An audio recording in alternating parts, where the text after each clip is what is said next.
16-17 साल की जिंदगी थी। उसके बाद मौज मस्ती करना भूल गए।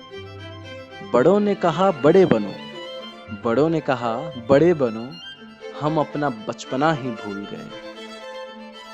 जमाने ने समझाया कंपटीशन का जमाना है, जमाने ने समझाया कंपटीशन का जमाना है, हम दोस्त बनाना ही भूल गए। ऑलराउंडर तो 10वीं तक थे, ऑलराउंडर तो 10वीं तक थे, कॉलेज में पढ़ाई के अलावा कुछ और सोचना भी भूल गए। बोर्ड के रिजल्ट के लिए टीचरों ने ऐसा रगड़ाया, हम घूमना फिरना तक भूल गए। आईआईटी की अलग ही हवा थी, आईआईटी की अलग ही हवा थी, होली दिवाली ईद तक भूल गए। केमिस्ट्री के इक्वेशन को रटते रटते हम रिएक्शन समझना भूल गए।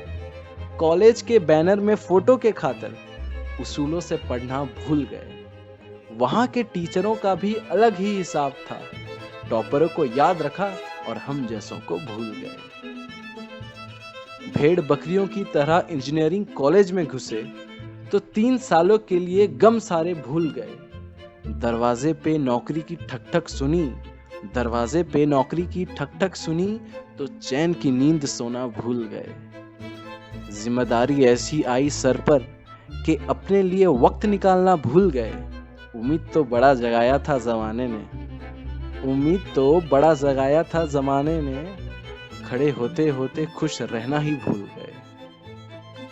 बुढ़ापा आया तो समझ आया, सबकी सुनते सुनते खुद अपनी बताना भूल गए। सबकी उंगलियों पर नाचते नाचते, सबकी उंगलियों पर नाचते नाचते अपनी मर्जी की जिंदगी जीना भूल गए, अपनी मर्जी की जिंदगी जीना भूल गए।